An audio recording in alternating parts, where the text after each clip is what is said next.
تنزيل من رب العالمين.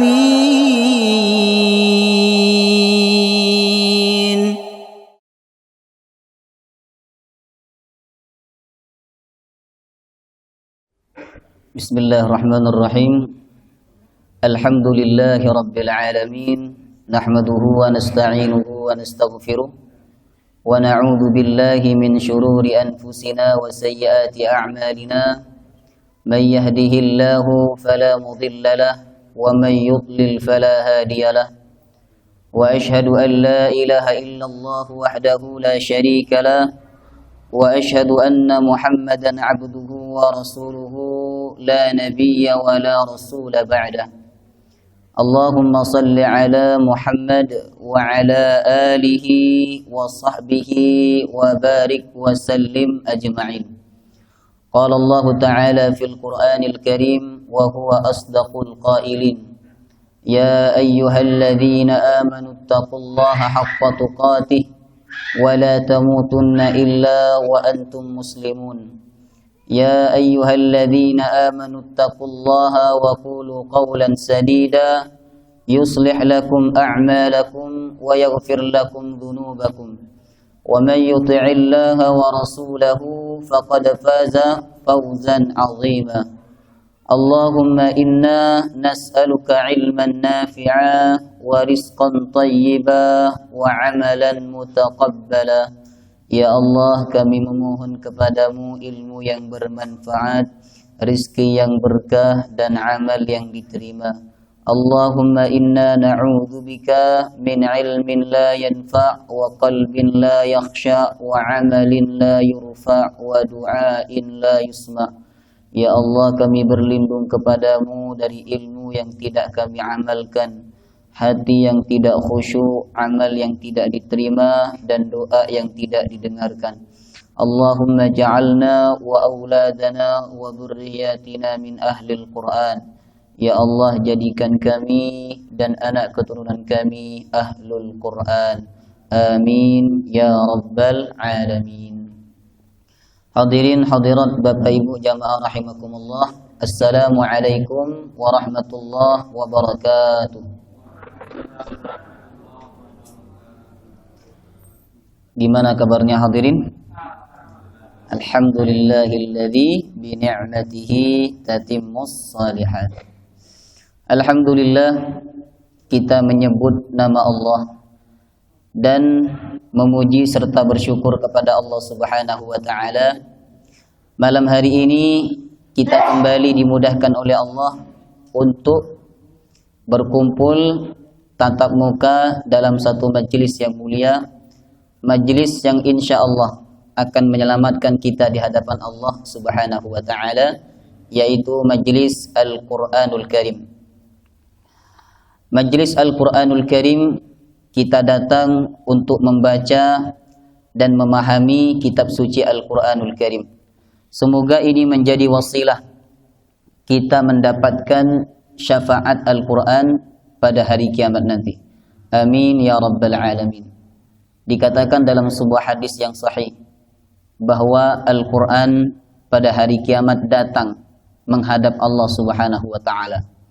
Dan Al-Qur'an itu berkata, "Ya Allah, hamba ini telah membaca aku siang dan malam.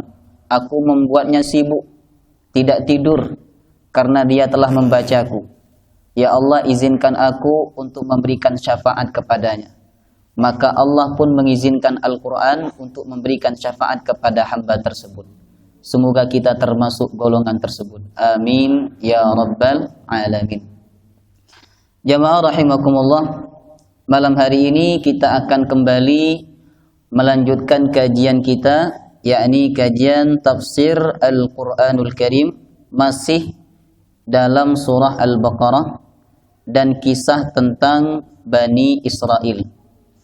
Kisah tentang Bani Israel dipaparkan oleh Allah dalam surah ini mulai ayat 40 ya, sampai beberapa ayat berikutnya.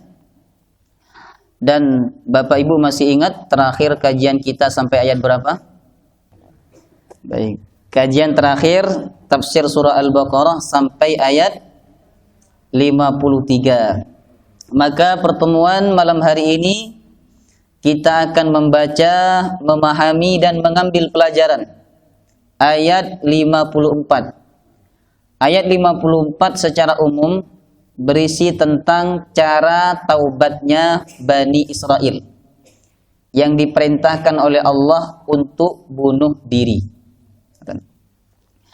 Baik, sebelum kita membahas ayat ini lebih mendalam, alangkah lebih baiknya kita membaca ayat ini sama-sama. Silakan Bapak Ibu dibuka surah Al-Baqarah ayat 54. A'udzu billahi minasy syaithanir rajim. وَإِذْ قَالَ مُوسَى لِقَوْمِهِ يَا قَوْمِ إِنَّكُمْ ظَلَمْتُمْ أَنفُسَكُمْ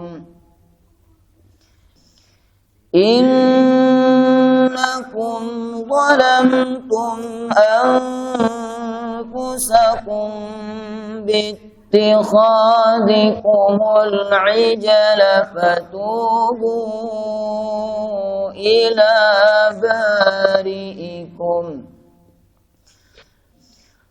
فاقتلوا أنفسكم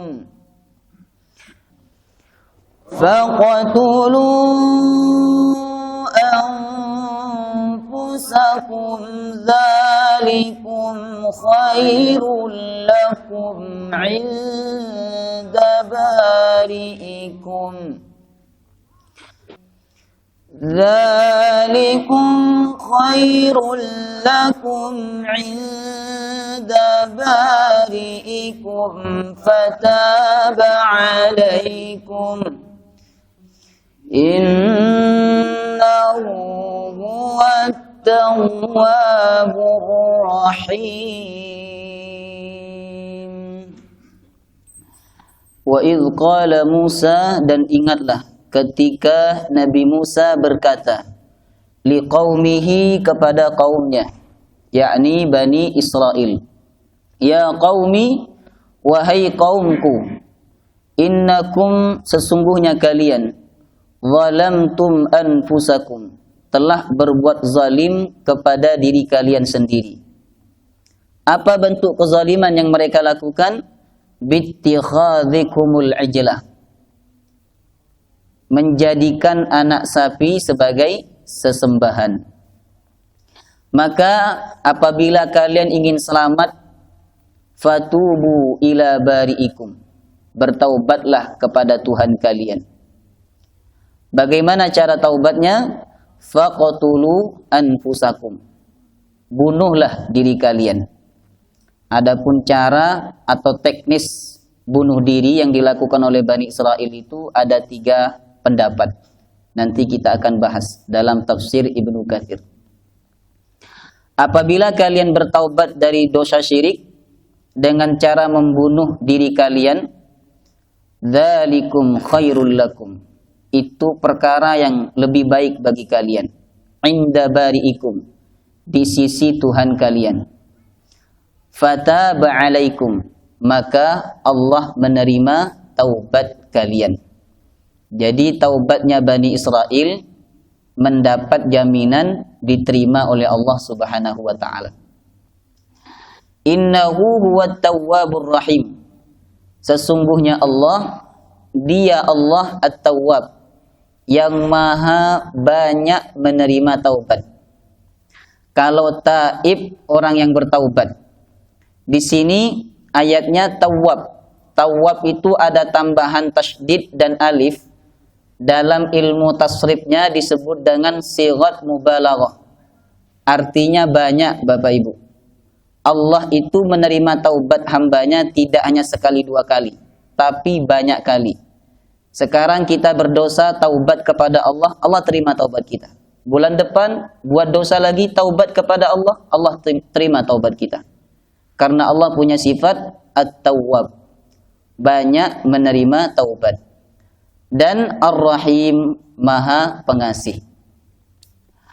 Jamaah rahimakumullah, pada bagian sebelumnya, yakni ayat 49, Allah Subhanahu wa taala menjelaskan kepada kita tentang ujian besar yang diberikan oleh Allah kepada Bani Israel, yaitu mereka ditekan, kemudian dipekerjakan secara paksa, diboikot oleh Fir'aun dan tentaranya.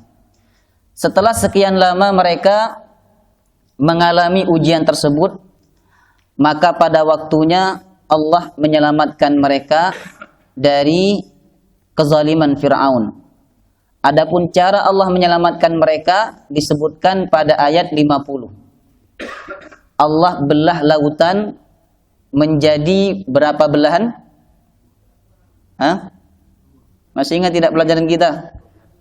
Menjadi 12 belahan, ya. Jadi ada 12 belahan yang dibuat oleh Allah Subhanahu wa taala sesuai jumlah suku dari Bani Israel. Ada 12 suku, ya. Maka lautan itu terbelah pertama sebagai sarana untuk menyelamatkan Bani Israel. Yang kedua, lautan yang terbelah itu sebagai sarana untuk menghancurkan Fir'aun dan bala tentaranya. Tak lama setelah mereka diselamatkan oleh Allah dari kekejaman Fir'aun, kemudian mereka melakukan kezaliman yang sangat besar. Dikatakan sangat besar karena mereka melakukan induk dari segala kezaliman, yaitu syirik kepada Allah Subhanahu wa taala. Mereka menjadikan patung anak sapi sebagai sesembahan. Dan kisah ini sudah kita bahas panjang lebar di ayat yang ke-51. Kemudian kezaliman yang dilakukan oleh mereka, yakni menyekutukan Allah Subhanahu wa taala, mereka lalu bertaubat kepada Allah dengan taubat yang sungguh-sungguh, taubat yang ikhlas. Lalu kemudian Allah menerima taubat mereka. Adapun cara taubatnya Bani Israel disebutkan oleh Allah pada ayat 54, yaitu dengan cara membunuh diri mereka sendiri. Ya, ini taubat yang sangat berat. Tapi kalau kita merujuk kepada pendapat Imam Al-Qushairi, beliau itu punya tafsir namanya Tafsir Al-Qushairi. Punya kitab tentang tasawuf dan tazkiyatun nafas, nama kitabnya Risalah Qushairiyah. Kata beliau, sebenarnya taubat kita itu lebih berat daripada Bani Israel. Karena Bani Israel itu merasakan sakit satu kali. Setelah itu mereka tidak merasakan sakit lagi dan taubatnya mendapatkan jaminan diterima oleh Allah Subhanahu wa taala. Sedangkan taubat kita ini, ya, sekarang kita bertaubat, bulan depan kita buat dosa, taubat lagi, belum tentu taubat kita diterima oleh Allah Subhanahu wa taala. Itu kalau kita mengkaji lebih mendalam. Baik, sekarang kita masuk kepada tafsir di ayat 54. Bismillahirrahmanirrahim. Wa idh qala Musa. Wa idh, dan ingatlah. Kalimat idh, Bapak Ibu, fungsinya adalah perintah supaya kita mengambil pelajaran terhadap peristiwa yang dikisahkan setelah kalimat id. Karena memang peristiwa umat terdahulu diceritakan oleh Allah Subhanahu wa taala, tujuan utamanya adalah untuk diambil pelajaran. Tidak hanya sekedar cerita, tidak hanya sekedar kisah, tapi inti daripada kisah itu adalah kita dapat mengambil pelajaran. Apabila kita ingin menghidupkan lampu, caranya mudah. Tinggal pencet stop kontaknya, insya Allah hidup. Kalau kita ingin menghidupkan AC, tinggal pencet remote-nya, hidup. Nah, kalau kita ingin membuka pikiran dan hati kita, kata ulama, banyak-banyaklah baca kisah. Ya, banyak-banyak baca kisah, dengerin kisah dan ambil pelajaran dari kisah tersebut. Makanya dalam Al-Qur'an 70% isinya kisah, ya. Bahkan di surah pertama dalam Quran, yakni surah Al-Fatihah, Allah sudah sebutkan kisah. Yakni pada ayat ghairil maghdubi alaihim waladdallin. Ya Allah, berikan kami jalan petunjuk, jalan yang lurus, bukan jalannya orang-orang yang kau murkai, yakni Yahudi, waladdallin, dan bukan jalannya orang-orang yang sesat, yakni Nasrani, Nasara. Baik. Jadi 70% isinya Al-Qur'an itu kisah. Maka jemaah rahimakumullah, kisah itu diceritakan oleh Allah dalam Quran, tujuan utamanya adalah untuk diambil pelajaran. Wa idh qala Musa, dan ambillah pelajaran ketika Nabi Musa berkata liqaumihi, kepada kaumnya. Yang dimaksud kaum itu adalah sebuah komunitas atau kelompok yang diikat oleh satu hal. Bisa diikat oleh iman, bisa diikat oleh nasab, bisa diikat oleh kelebihan dan lain sebagainya. Adapun kaum yang dimaksud dalam ayat ini adalah Bani Israel. Dan ambillah pelajaran ketika Nabi Musa berkata kepada kaumnya, yakni Bani Israel. Ya qaumi, wahai kaumku. Lafaz ya qaumi Bapak Ibu, asalnya terdapat huruf ya. Ya qaumi, ada huruf ya-nya. Sama dengan kalimat ya Rabbi, ya. Itu ada huruf ya di akhir. Karena kalau dimaknakan artinya wahai kaumku, ya. Ada ya di ujung.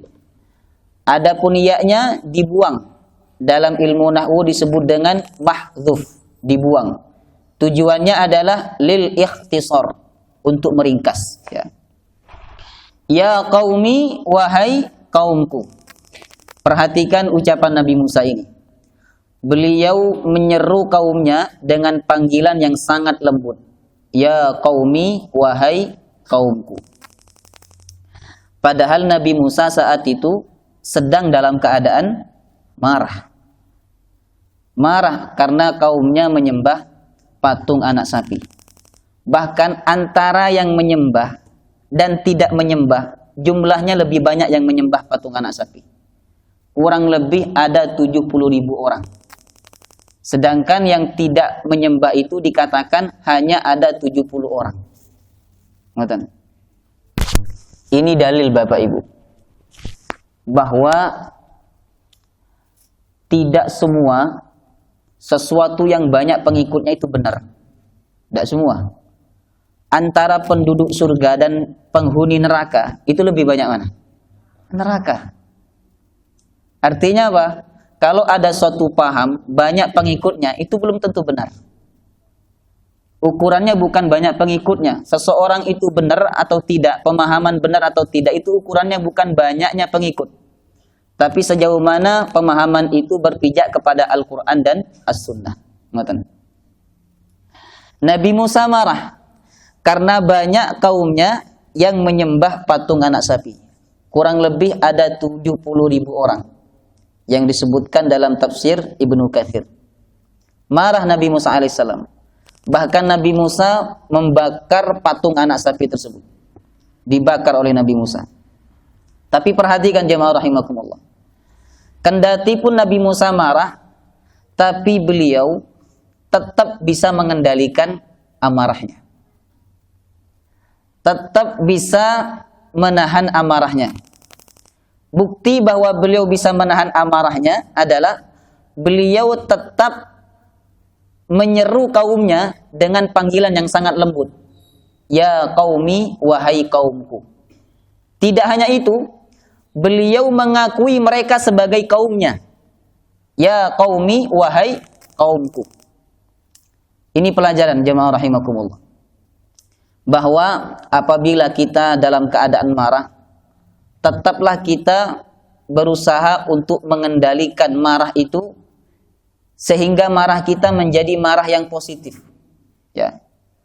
Tidak kehilangan pertimbangan dan tidak kehilangan kata-kata yang baik. Ngoten.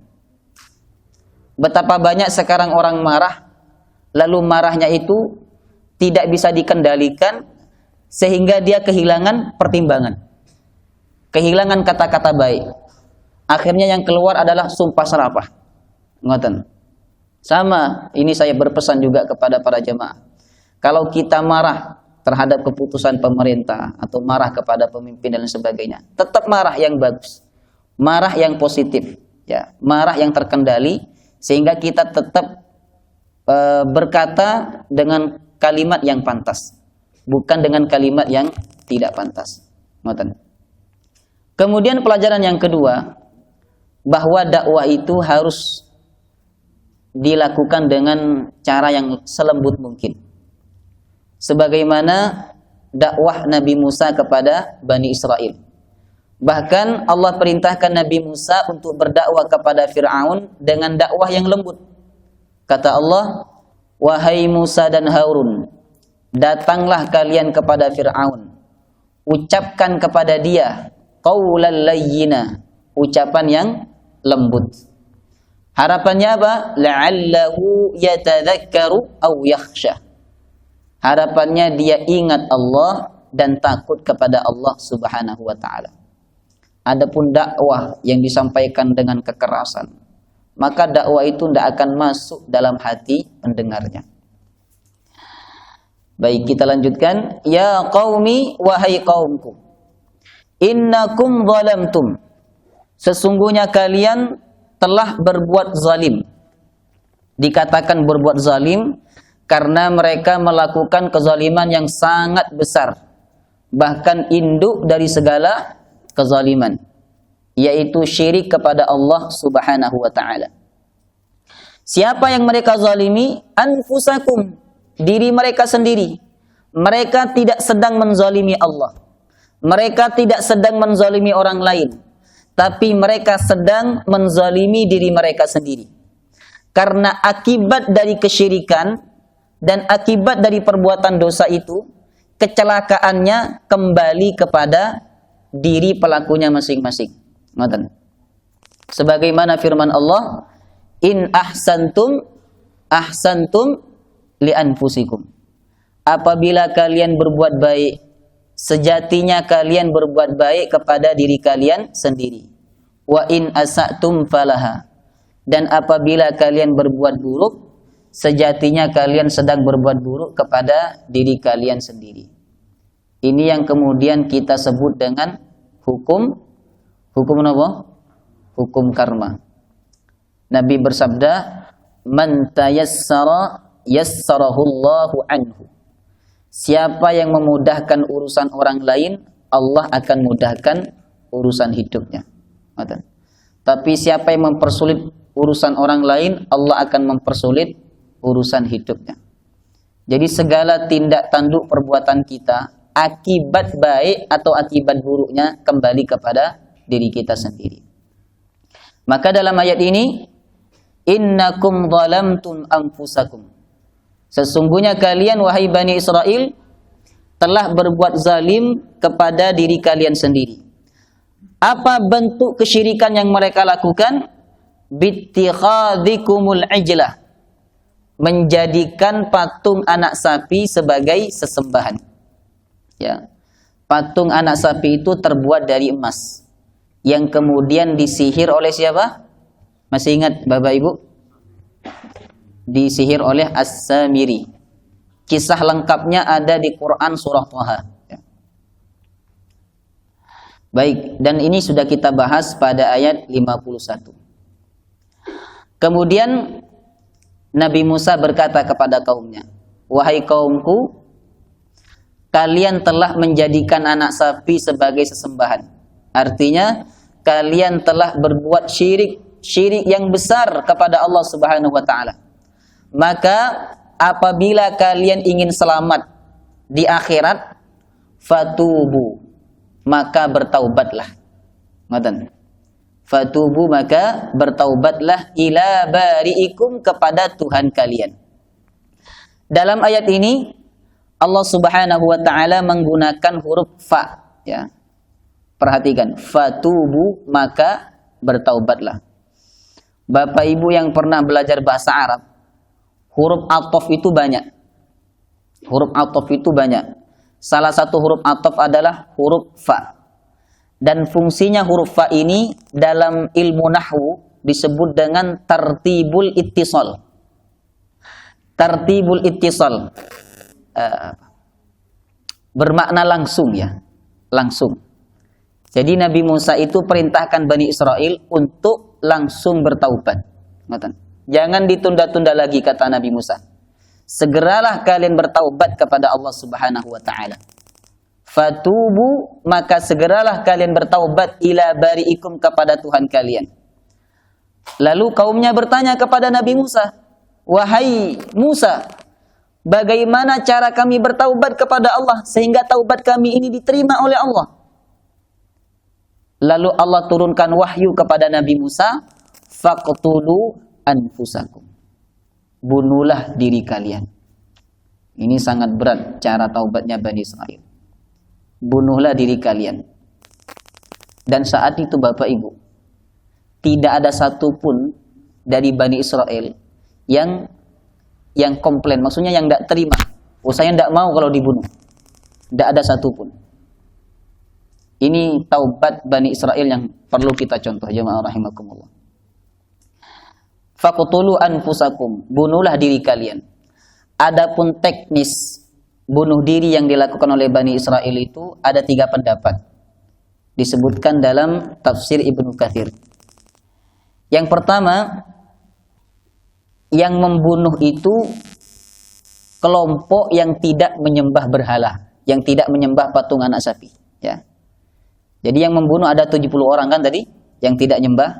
Nah, 70 orang itu membunuh 70.000 orang. Ini pendapat yang pertama. Berarti yang tak berdosa membunuh yang berdosa, yang tidak melakukan kesyirikan membunuh yang melakukan kesyirikan. Pendapat yang kedua, mereka saling membunuh. Jadi 70 orang itu, 70.000 orang itu saling membunuh. Anak membunuh ayahnya, ayah membunuh anaknya. Ngoten. Ini pendapat yang kedua. Pendapat yang ketiga, mereka membunuh diri mereka sendiri. Jadi pedang ditusukkan ke badan mereka. Ya. Artinya bunuh diri. Adapun pendapat yang lebih kuat disebutkan dalam tafsir Ibnu Katsir itu pendapat yang kedua. Ya. 70.000 orang itu saling membunuh. Nah, caranya Nabi Musa mengumpulkan mereka di sebuah lapangan yang besar, ya. Dikumpulkan mereka. Setelah mereka berkumpul dan masing-masing mereka memegang pedang, lalu supaya mereka tidak takut untuk membunuh orang yang ada di sampingnya, ya. Tidak takut membunuh anaknya, anak tidak takut membunuh ayahnya, ya. Maka Allah datangkan awan yang membuat mereka tidak bisa melihat satu dengan lainnya.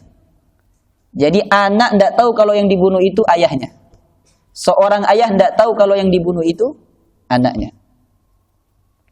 Kemudian setelah 70.000 dari Bani Israel terbunuh, jamaah rahimakumullah, kemudian Nabi Musa berdoa kepada Allah Subhanahu wa taala. Apa kata Nabi Musa? Rabbana ahlakta Bani Israel. Rabbana al-baqiyah al-baqiyah. Wahai Tuhanku, apakah engkau akan membinasakan Bani Israel? Ya Allah, sisakan mereka, sisakan mereka. Maka saat itu berhentilah pembunuhan di antara mereka. Yang tidak meninggal, dosanya diampuni oleh Allah, taubatnya diterima oleh Allah. Yang meninggal pun juga taubatnya diterima oleh Allah Subhanahu wa ta'ala. Jadi yang meninggal itu, yang wafat, mereka dijamin surga.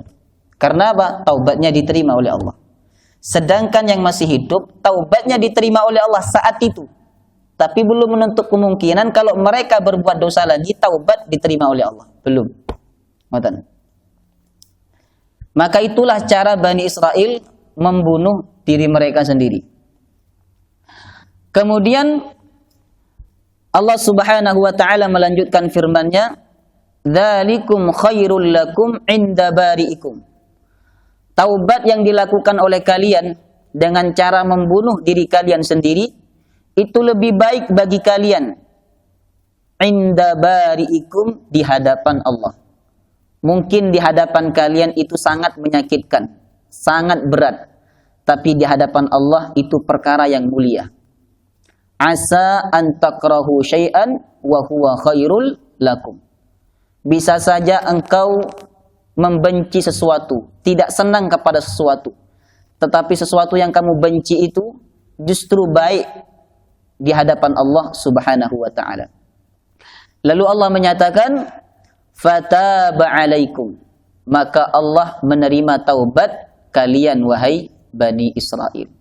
Allah terima taubat Bani Israel. Ini dalil ya bahwa dosa syirik itu kalau kita taubat kepada Allah maka akan diampuni oleh Allah Subhanahu wa taala. Sedangkan dosa selain syirik, walaupun kita tidak taubat kepada Allah, kita akan tetap diampuni oleh Allah tapi di akhirat. Misal panjenengan punya dosa, mohon maaf, dosa meninggalkan sholat, tidak taubat sebelum meninggal, akan dimasukkan ke neraka dulu untuk menghapus dosanya. Setelah itu baru diampuni oleh Allah. Adapun dosa syirik, jika kita tidak bertaubat sebelum meninggal, kita akan kekal di dalam neraka. Nauzubillahi min dzalik. Innahu huwat tawwabur rahim. Sesungguhnya Allah At-Tawwab, banyak menerima taubat. Karena Allah suka menerima taubat, maka kita sebagai hambanya harus suka bertaubat kepada Allah Subhanahu wa taala. Allah berfirman, wallahu yuhibbut tawwabin wa yuhibbul mutatahhirin. Allah itu senang kepada hambanya yang bertaubat. Jadi kalau kita ingin membuat Allah senang, banyak-banyaklah bertaubat. Makanya Nabi kita itu taubat sehari semalam lebih dari 70 kali. Nabi Muhammad tidak punya dosa, tapi minta ampun kepada Allah lebih daripada 70 kali dalam sehari. Masya Allah. Ar-Rahim, dan Allah Maha Pengasih. Bukti Allah Maha Pengasih adalah ketika ada hambanya berbuat dosa, tidak langsung diazab oleh Allah, tapi diberikan kesempatan untuk bertaubat. Baik, itu makna ayat 54. Sekarang kita petik pelajaran dari ayat 54. Yang pertama, pelajaran yang pertama adalah bahwa Allah itu Maha Pencemburu, Bapak Ibu. Sebagaimana disebutkan dalam hadis Al-Bukhari, innallaha yughar. Sesungguhnya Allah Subhanahu wa taala Maha Pencemburu. Kapan Allah cemburu kepada hambanya? Ketika hamba itu melakukan perkara-perkara yang dilarang oleh Allah.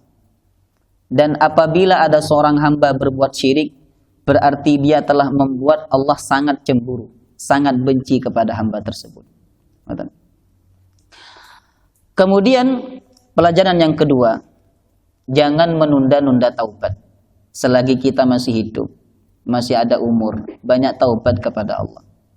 Dan minta kepada Allah, ya Allah, anugerahkan kepada hamba taubat sebelum meninggal. Kalau kita diberikan taufik, nikmat, taubat sebelum meninggal, itu tanda kita meninggal husnul khatimah. Ya. Jadi jangan pernah kita menunda-nunda taubat. Nah, nanti aja kita selesaikan dulu taubatnya, nanti belakangan. Tidak boleh seperti itu. Karena kita tidak tahu umur kita nyampe kepada waktu yang kita perkirakan ataukah tidak. Maka kalau ada kesempatan, ada waktu, selagi hidup, banyak-banyak bertaubat kepada Allah Subhanahu wa taala. Dan taubat itu tidak harus dari perbuatan dosa, Bapak Ibu. Perhatikan firman Allah. Ya ayyuhalladzina amanu tubu ilallah taubatan nasuha. Wahai orang-orang beriman, taubatlah kepada Allah dengan taubat yang benar. Di situ Allah memanggil orang beriman secara umum. mau orang beriman yang punya dosa, yang tak punya dosa, ya, yang punya dosa besar maupun yang punya dosa kecil, semuanya dipanggil oleh Allah untuk bertaubat. Ini artinya apa? Bahwa taubat itu tidak harus dari perbuatan dosa. Tapi ketika kita lalai mengingat Allah, kita disunnahkan untuk bertaubat, minta ampun kepada Allah. Saya mau tanya sama Bapak Ibu. Ketika Nabi keluar dari kamar mandi, doa yang dibaca Nabi apa? Alhamdulillahilladzi adhaba 'annil adza wa 'afani. Terus ujungnya apa? Ghufranak. Kalau dalam riwayat Al-Bukhari, doanya singkat, Ghufranaka. Cukup. Tapi kalau ditambah yang lebih panjang, Ghufranaka alhamdulillahilladzi adhaba 'annil adza wa 'afani. Jadi kalau kita merujuk kepada riwayat Imam Al-Bukhari, doa Nabi keluar dari kamar mandi itu Ghufranak. Apa artinya Ghufranak? Saya minta ampun kepada Engkau ya Allah. Apakah Nabi dalam kamar mandi buat dosa? Tidak. Tapi di dalam kamar mandi Nabi tidak berzikir kepada Allah. Karena apa? Di dalam kamar mandi tidak boleh zikir kepada Allah. Ngoten. Jadi Bapak Ibu, taubat minta ampun kepada Allah, istighfar itu tidak harus dari perbuatan dosa. Ngoten. Misalnya panjenengan biasanya salat rawatib ba'da isya, ya, salat ba'da isya 2 rakaat. Tapi karena ada urusan yang mendesak, panjenengan tidak salat rawatib ba'da isya 2 rakaat, lalu panjenengan astagfirullah. Ngoten. Jadi tidak harus dari perbuatan dosa. Perbuatan yang lebih rendah daripada yang setelahnya itu kita harus istighfarkan kepada Allah Subhanahu wa taala. Ya Allah, hamba mohon ampun kepadamu. Tadi hamba tidak salat sunnah ba'diyah isya, ngoten. Atau tidak salat sunnah ba'diyah maghrib. Astagfirullah. Ngoten. Jadi sekali lagi taubat itu tidak hanya dari perbuatan dosa. Makanya kita ini sebagai orang beriman dituntut bertaubat setiap saat kepada Allah Subhanahu wa taala. Kemudian pelajaran yang ketiga, jemaah rahimakumullah. Rela mati untuk mendapatkan sesuatu yang mulia, yang agung, itu bukanlah sesuatu yang asing, ya.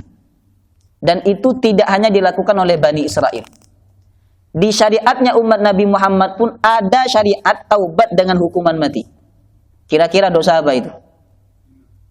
Zina muhsan. Nauzubillah. Semoga Allah jauhkan kita dari zina. Amin ya rabbal alamin. Zina muhsan. Zina orang yang sudah berkeluarga, tapi dia berzina. Ya. Maka cara taubatnya dirajam sampai mati. Artinya apa? Taubat dengan cara membunuh diri itu tidak hanya dilakukan oleh Bani Israel. Ngoten. Di syariat umat Nabi pun juga ada. Umat Nabi Muhammad SAW. Kemudian apa lagi? Membunuh orang lain itu hukumannya adalah dikisos, dibunuh juga. Kecuali keluarga yang dibunuh itu memaafkan. Itu pun harus bayar diat, ya, harus bayar ini ganti rugi lah. Masa nyawa ada ganti ruginya? Jemaah rahimakumullah. Jadi bunuh diri untuk sesuatu yang mulia itu bukan hal yang baru dilakukan oleh Bani Israel, bukan hal yang asing, ya. Tapi di syariat umat Nabi Muhammad pun juga ada. Bahkan sahabat-sahabat Nabi rela mengorbankan nyawanya untuk mendapatkan sesuatu yang mulia. Mereka jihad di jalan Allah. Di antara mereka ada yang ingin jihad itu hanya untuk meninggal mati syahid di peperangan. Ngoten. Kemudian yang keempat, hikmah dari pembunuhan sebagai taubatnya Bani Israel, tujuannya adalah, ya, tujuannya kenapa Allah perintahkan untuk dibunuh? Tujuannya adalah untuk membersihkan benih-benih kesyirikan. Jadi Allah dan Nabi itu tidak memberikan peluang sedikit pun kepada kesyirikan. Maka jangan sampai kita sebagai umat Islam memberikan peluang kepada kesyirikan walaupun sedikit. Jangan sampai. Jadi benih-benih kesyirikan itu harus dimusnahkan. Selain itu jamaah rahimakumullah, hukuman bunuh diri, ya, hukuman mati yang dilakukan oleh Bani Israel atau di dalam syariat umat Nabi Muhammad ketika ada orang berzina dengan zina muhsan atau orang membunuh, ya, itu tujuannya adalah untuk membuat efek jerah. Makanya dalam Al-Quran disebut man ahyan nas faqad ahyan nasa jami'an. Siapa yang menghidupkan manusia, satu manusia kita selamatkan nyawanya, berarti kita menyelamatkan banyak manusia. Tapi siapa yang membunuh satu orang, berarti kita telah membunuh banyak orang. Maka apabila pembunuh, ya, kemudian dikisos mati, maka kampung itu akan aman, tidak ada lagi pembunuhan.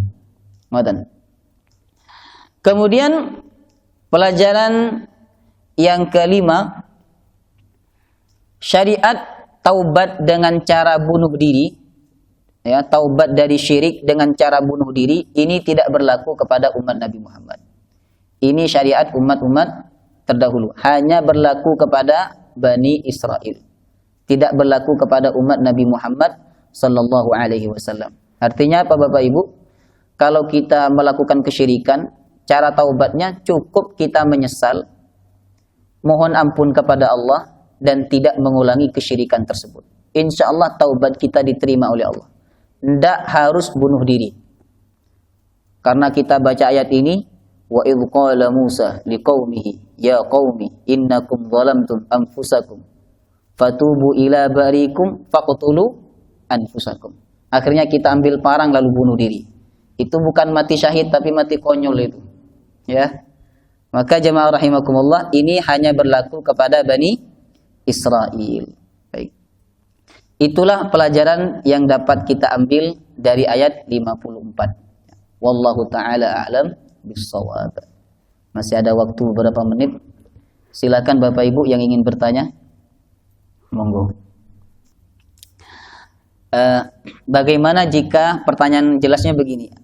Apabila ada orang melakukan zina muhsan, dia tidak menjalankan hukuman rajam, tapi dia taubat kepada Allah.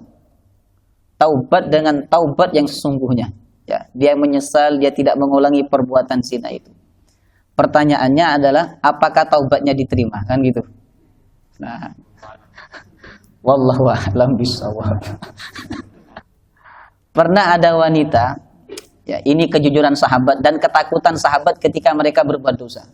Ya, pernah ada wanita yang datang kepada Rasulullah dan wanita itu berkata, "Ya Rasulullah, aku telah melakukan perbuatan zina, sedangkan aku sudah berkeluarga." Apa kata Nabi? Mana buktinya? "Ya Rasulullah, saya bersaksi demi Allah, saya telah melakukan perbuatan zina." Ya. Kata Nabi, "Tunggu hamil dulu. Kemudian setelah hamil, tunggu lahir. Setelah lahir, tunggu anaknya disusui. Baru kemudian wanita itu datang lagi." Berarti berapa kali datang itu ke Rasulullah?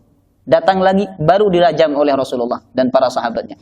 Dirajam sampai mati. Setelah itu Nabi bersabda, "Sesungguhnya Allah menerima taubat wanita ini dan Allah bangunkan rumah di surga."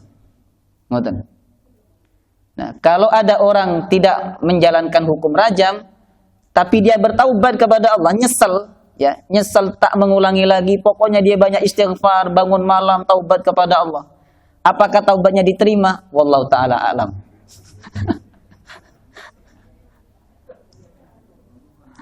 Tapi kalau kita merujuk kepada firman Allah, wa man taba wa amila salihan fa innama yatubullah. Siapa yang bertaubat wa amila salihan, setelah itu dia memperbaiki dirinya, maka Allah akan menerima taubatnya. Nah, jadi taubatnya diterima oleh Allah ataukah tidak, saya tidak tahu, Pak. Baik, kita tutup sampai di sini. Insyaallah kita akan lanjutkan pada pertemuan yang akan datang. Wallahu taala alam bissawab. Subhanakallahumma wa bihamdika asyhadu an la ilaha illa anta astaghfiruka wa atubu ilaik. Wassalamu alaikum warahmatullahi wabarakatuh.